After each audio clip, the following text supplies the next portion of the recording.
On the Reconciling Marriages with Coach Jack podcast, Christian psychologist, author, and relationship coach Dr. Jack Ito will help you to build and restore your marriage. By learning just a few relationship skills, you can help your spouse enjoy your relationship more while getting more love and affection from your spouse. Listen to Coach Jack as he helps you with one more step toward a marriage both you and your spouse will love. While many people view separation as a relationship being over, it's actually an opportunity to strengthen your marriage. Separation has become synonymous with ending a relationship in recent times. Historically, though, separation has been used as a way to reduce the stresses of marriage so that a couple can focus on enjoying each other again. Separation does not have to become divorce and may actually become the best thing that has happened to your marriage in a long time. Is separation an ending or a chance for a new beginning for your relationship? What makes the difference for whether separation ends a marriage or creates a new beginning is the way people interact while they are separated. Of course, that is no different from when they lived together or even before they were married. It is how we interact with people that most impacts their desire to be with us. Separation is an opportunity to interact well without the negative time that can happen with living together. Couples who live together until they divorce don't get to cut out the neutral or negative time, and so it is much harder to get the relationship growing again. And living together while calling yourselves divorced is the most difficult situation of all for rebuilding a relationship. In-home separations require intentional distancing, which inhibits the growth of loving feelings. There is hope for your marriage after separation, as long as you're willing to do the right steps in the right order. There is actually hope for everything if you're willing to do the right steps in the right order at the right pace. So do you want to fix it fast, or do you want to fix it well? Don't waste your time looking for easy steps or one-step solutions. While you are looking for quick fixes and easy solutions, others will be doing things the hard and effective way and achieve their goals. I give my clients hard things to do, but they work. The fastest way to achieve a long-term goal is to do what works and get started on it right away. One of my favorite motivational speakers is Jim Rohn. I learned from him that we need to do things that are hard to be successful. Get in the habit of doing things because they are hard, and you will become successful where others don't. I also noticed that God asks us to do things that are hard. Many things I can't do by myself, but there is nothing I can't do with God's help. The same is true for you. My favorite Bible verse is, I can do all things through Christ who strengthens me. Philippians chapter 4, verse 13. Perhaps that verse will be a good one for you to hang on to. So how do you reconnect after separating? Preventing divorce with a separated spouse comes down to reconnecting and reattracting. Can you imagine your spouse choosing to reconcile with you if he or she does not become reattracted and reconnected to you? Reconnecting means connecting again when a connection has been lost. That is what my specialty is as a coach, helping people to build an emotional connection that has been lost. Connection is not done in a single step. Connecting is the result of helping your spouse to feel relaxed around you, to have more desire to interact with you, and to feel similar to you. There is no convincing whatsoever in connecting. Convincing disconnects. Validation connects. Write that out on a paper 100 times if it helps. Convincing disconnects. Validation connects. Every time you validate, you connect. Every time you try to convince your spouse, you disconnect. Once you get how that works, you will be amazed at what it does for your marriage. You need to understand that reconciling while separated is not a collaborative process. When you are working to reconcile, you are working to attract and connect. You are not working to get your spouse to agree to work on it with you. Also, there is no discussion of problems. Some people love to talk about problems. If that is you, you need to realize it is not turning your spouse onto you. Unless you think your spouse is looking forward to working on problems with you, don't do it. If you can stop seeing connection as a collaborative process, You can stop trying to convince your spouse and get to work on interacting with your spouse in desirable ways. This is how you did it when you were single. This is how another person would do it with your spouse. Giving someone a relaxed smile is much more effective than both of you agreeing to smile at each other more. It feels different, and the feelings are what matter. We reconcile not by changing our spouse's mind, but by changing our spouse's feelings. Stop trying to convince your spouse. Attempting to convince your spouse to work on the relationship with you is a needy behavior because it results in resistance, distance, and rejection if you keep it up long enough. If your spouse wants to work on your relationship with you, great. If not, create in your spouse not the desire to work on your relationship, but the desire to be with you. Work not on convincing your spouse to work on your relationship, but work on being more desirable so your spouse will desire you. Also, don't ask your spouse how to be more desirable. Your spouse doesn't want you to manufacture changes. They won't seem genuine. The way to create desire in your spouse is the same as for creating it in others, and it's not a secret you have to learn by climbing a tall mountain and asking a guru. The same set of basic skills essentially builds all relationships. Growing up, there were some basic life lessons we were supposed to learn. First was how to be relaxed and friendly even when we didn't feel like it. This helped us to get along with others.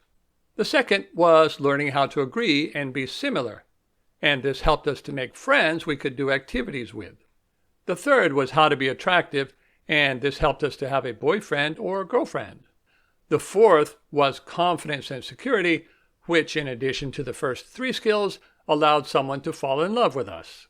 And, continuing those same 4 life lessons, allowed us to maintain a loving relationship with someone who learned the same things.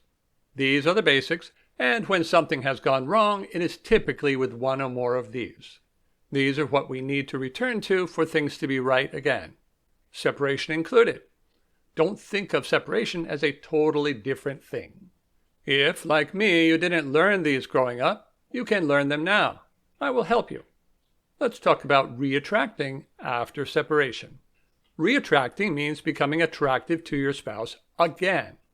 Like reconnection, that is not something you convince your spouse to do or work together with your spouse to accomplish. Your ability to reattract your spouse depends entirely on your ability to become the kind of person your spouse is attracted to. One of the biggest misconceptions about attraction is to believe that attraction only has to do with physical appearance. Physical appearance is only part of it. Physical appearance plays a larger role in being attractive for women than it does for men. If you are a man, you don't need to look like a bodybuilder or movie star. Physical appearance is a definite plus in meeting women, but that is not your goal here. Your goal is to work on all the qualities that your wife desires in men. If you have let your body go, of course, work to get back in shape, but don't neglect the positive, social, and empathetic aspects that will make you more attractive. Likewise, if you are a woman, make sure you look your physical best. Accentuate your best physical feature, just like you would if you were single. Also, think about the personality characteristics of the kind of women your husband is attracted to. Becoming more social and active often helps women to become more attractive to their husbands. Both men and women need to remember that they are competing with the best partners that their spouse would be able to get. How competitive that is depends on how desirable your spouse is to others. Even if your spouse is not looking for someone else, he or she can still see the difference between you and others, and that matters. Do not wait until your spouse is interested in building your marriage to work on becoming attractive. That is the wrong order. You have to attract and connect before your spouse will become more interested in your relationship. Most of my clients, in order to become more attractive, need to work on small changes in several areas rather than one large change. That is probably true for you as well. Exercise a little more, eat a little better, socialize a little more, get out a little more, develop 1 or 2 new interests, and don't forget to smile. Many small changes like this can really boost your attractiveness. And if you want to reconcile, don't get focused on preventing divorce. People who focus on preventing divorce become fearful and reactive. They behave in ways that are unattractive and invalidating. They continue to try to persuade, often causing so much emotional distance that they have little opportunity to interact.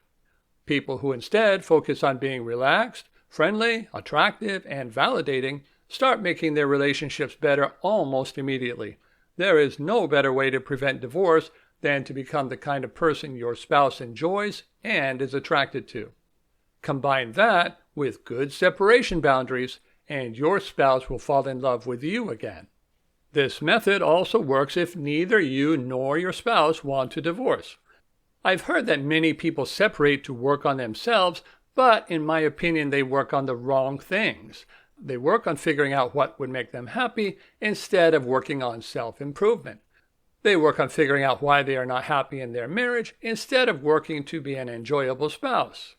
If just you or you and your spouse work on becoming more attractive, with more attractive lifestyles, and validate each other just like you would do if you were single, your relationship will grow. There is no way for it not to. That will make you happier. Work first.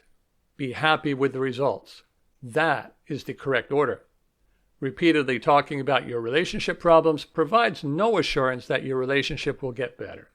Becoming more attractive means enhancing various aspects of yourself and your life that not only your spouse will enjoy, but you will also enjoy. You will become more secure and enjoy your life more. Have you fallen for this false teaching? I have to take care of myself before I can take care of others. Christians will recognize that this is counter to what God teaches. God teaches us to focus on loving Him and others, and that He will take care of us. If you want more love, then focus more on loving. Give, and it will be given to you. Luke 6:38. You reap what you sow. Galatians 6:79. Working on yourself is for your spouse and for you. It is good to work on yourself, but don't have the mindset that you're going to work on yourself just for yourself or just for your spouse. Work on yourself for you and your spouse. Those are not mutually exclusive things. You are not working on reconciling for yourself. At least you shouldn't be. You're doing it for both you and your spouse. Always go for the win-win. Being a better parent is good for both you and your kids. Being a better friend is likewise good for you and your friends.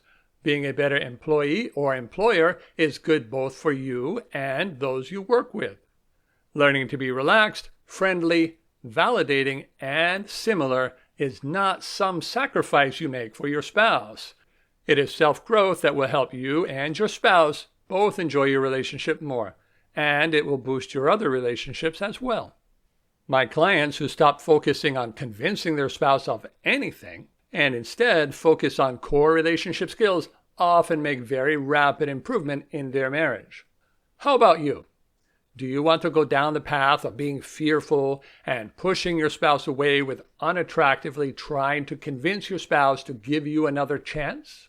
Or do you want to get started becoming the kind of person your spouse looks forward to seeing every single time? So how do you get started reconciling with your spouse? The place to get started is always the same, and that is where your spouse is emotionally. Don't try to get your spouse to start from where you are. Work with whatever interaction you have, helping your spouse to feel relaxed with you and to enjoy interacting with you, even if you are in the process of separating or divorcing. Then keep doing that until your spouse is looking forward to talking with you every day. When my clients say that things have changed so much that their spouse is now pursuing them, both my client and I have achieved our goal.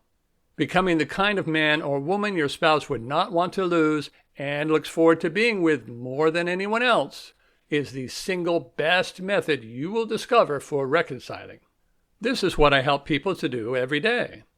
If they can do it, you can too. See my Reconnections coaching package if you would like me to help you progress from where you are to where you want to be.